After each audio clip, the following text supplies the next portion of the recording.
অমুকে অমুক কথা বলেছে, এসবের উপরে সংসদে কোনো পয়েন্ট অফ অর্ডার গৃহীত হবে না, এটা নিয়ে আলোচনাও হবে না।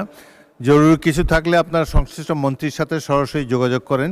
আমি যে বিষয়টি রেজ করতে চাচ্ছিলাম 274 বিধিতে, গত কয়েকদিন আগে অনলাইন মিডিয়াতে একটি রিপোর্ট এসেছে যার মুদ্রা কথা সরকার 2 লক্ষ টন ডিজেল আমদানি করছেন বিনা টেন্ডারে।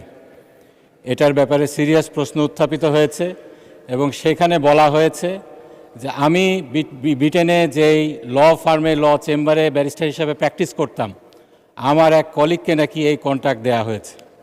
এ ব্যাপারে আমার প্রথম যে বিষয়টি আমি বলতে চাই, এটি সম্পূর্ণ মিথ্যা একটি অপবাদ।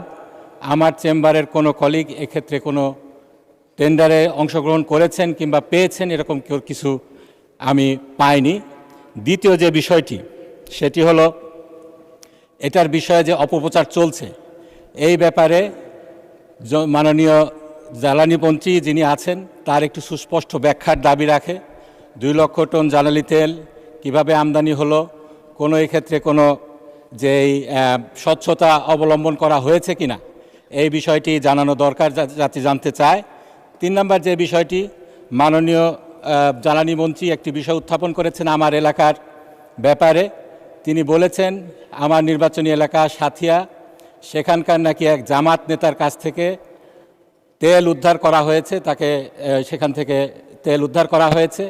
এ বিষয়ে আমার যেটা বক্তব্য, সে যে রিপোর্টের কথা উল্লেখ করা হয়েছে সেখানে আরও 7-8টি জায়গার থেকে তেল উদ্ধার করার কথা বলা হয়েছে, কিন্তু যাদের কাছ থেকে উদ্ধার করা হয়েছে তাদের কারো পরিচয় সেখানে বলা হয়নি।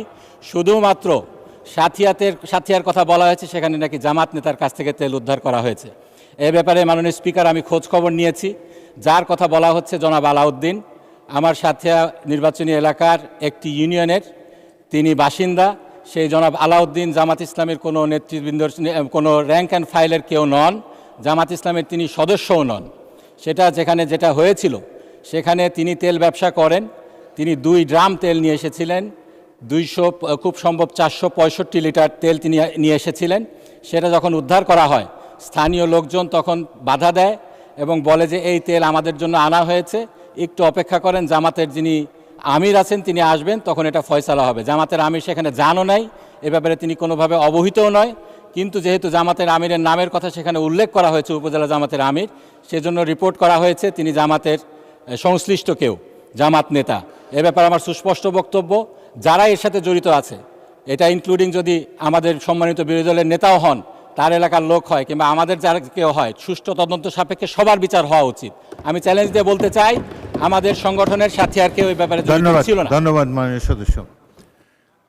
পয়েন্ট অফ অর্ডার সংবাদপত্রের রিপোর্টের উপরে কিংবা হিয়ার্সের উপরে অমুকে অমুক কথা বলেছে, এসবের উপরে সংসদে কোনো পয়েন্ট অফ অর্ডার গৃহীত হবে না, এটা নিয়ে আলোচনাও হবে না।